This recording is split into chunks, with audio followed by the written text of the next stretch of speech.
इस सेशन में हम जानकारी लेंगे आर्टिस्टिक मीडिया टूल के बारे में। यदि हम यहाँ नीचे की तरफ देखें तो हमारे पास यहाँ पे आर्टिस्टिक मीडिया टूल का आइकॉन अवेलेबल है। मैं इसे क्लिक करके टूल को पिक कर सकता हूँ। आप जैसे ही पिक करेंगे आपके पास यहाँ एक अलग से टूल बार अवेलेबल हो जाएगी और जिसमें आर्टिस्टिक मीडिया से रिलेटेड काफ़ी सारे ऑप्शन अवेलेबल हैं, जिसमें सबसे पहला ऑप्शन प्रीसेट का है, दूसरा ऑप्शन यहाँ पे ब्रश का है, तीसरा स्प्रेयर, फोर्थ आपके पास कैलीग्राफिक है और फिफ्थ आपके पास प्रेशर टूल के रूप में है। मैं यहाँ सबसे पहले प्रीसेट की बात करता हूँ। जब आप प्रीसेट को क्लिक करते हैं तो आपके पास यहाँ पे डिफरेंट टाइप की शेप्स अवेलेबल हो जाती हैं। मैं यहाँ पे किसी भी शेप को सिलेक्ट करते हुए सिंपल एक ड्राइंग में ड्रॉ कर सकता हूँ। अब देखेंगे मेरे पास आर्टिस्टिक मीडिया टूल के द्वारा एक अलग सा स्टाइल क्रिएट हो गया है जो पाथ के रूप में है। अब इस तरह से मैं कुछ भी बढ़िया सा डिज़ाइन क्रिएट कर सकता हूँ। अब देखिए यहाँ पे आप दूसरा ऑप्शन प्रीसेट स्ट्रोक भी चुन सकते हैं। कोई और स्ट्रोक चाहे तो आप वो भी ले सकते हैं। आपके पास साथ में यहाँ पे स्मूथिंग दी गई है। जितना आप स्मूथनेस रखना चाहते हैं वो आप कर सकते हैं। 0 से लेके 100 के बीच में आपको ये वैल्यू देना है। मैं अभी 47 कर देता हूँ तो स्मूथनेस जो है उस पॉइंट के अकॉर्डिंग आएगा जितना वैल्यू आपने यहाँ पे दिया है। और यहाँ पे आपके पास स्ट्रोक विड्थ है, अभी आपके पास 0.5 स्ट्रोक विड्थ है। मैं इसको यहाँ से बढ़ा सकता हूँ। अब देखें जो सिलेक्टेड मेरे पास स्ट्रोक अवेलेबल है उसमें दिखाया गया है कि जैसे जैसे विड्थ यहाँ से बढ़ाता हूँ उसकी विड्थ बढ़ती जा रही है। कोई नया अगर मैं स्ट्रोक डिज़ाइन करता हूँ, यहाँ पे ड्रॉ करता हूँ, तो उसकी विड्थ उसके अकॉर्डिंग ही आएगी जो सेटिंग्स मैंने रिसेंटली ली हैं।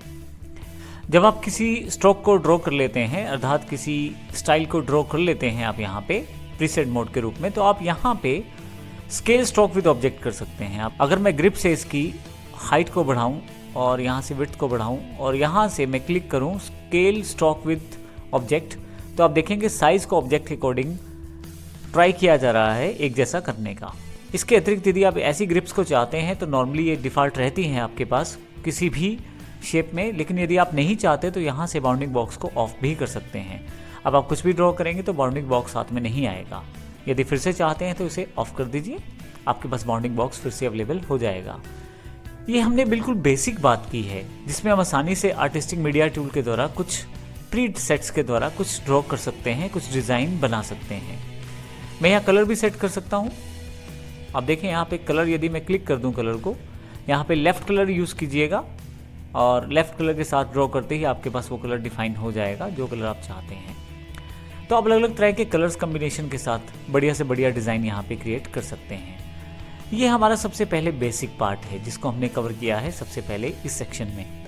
इसके साथ ही यदि आप यहाँ पे देखें तो आपके पास अगला टूल ब्रश के रूप में उपलब्ध है, लेकिन उसको प्रयोग करने से पहले मैं यहाँ ड्रॉ किए गए स्ट्रोक्स को हटा देता हूँ।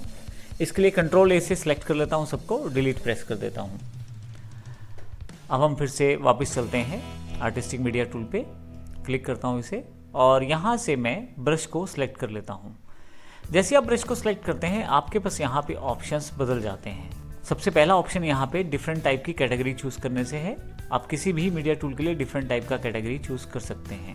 मैं आर्टिस्टिक ही रहने देता हूँ इसे। उसके पश्चात आप यहाँ से ब्रश स्ट्रोक चुन सकते हैं, मैं डिफ़ॉल्ट रहने देता हूँ।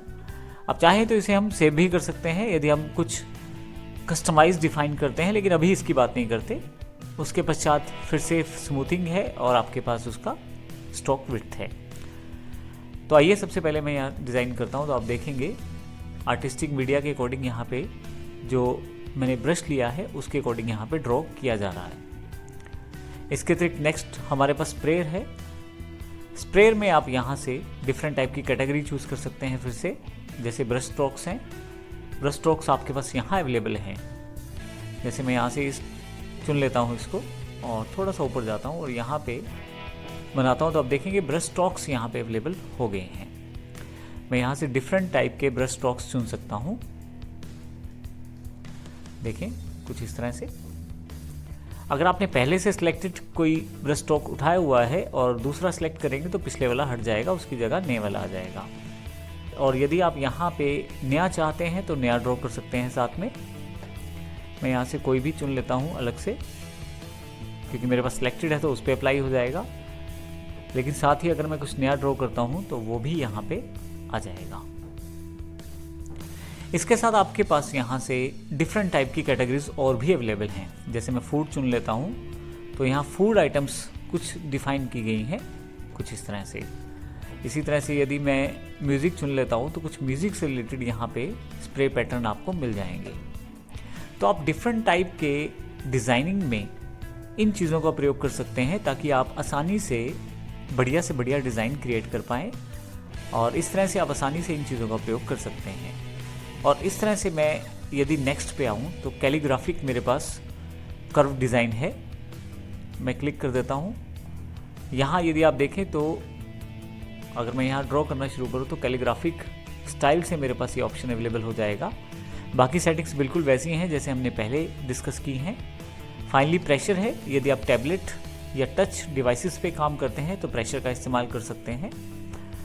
तो इस तरह से हम देखते हैं कि बेसिक्स जो आपके पास ब्रश स्टाइल्स हैं या डिफरेंट टाइप के आर्टिस्टिक मीडिया स्ट्रोक्स हैं उनका प्रयोग आप कर सकते हैं ड्राइंग्स में।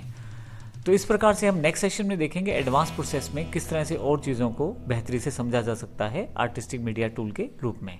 धन्यवाद।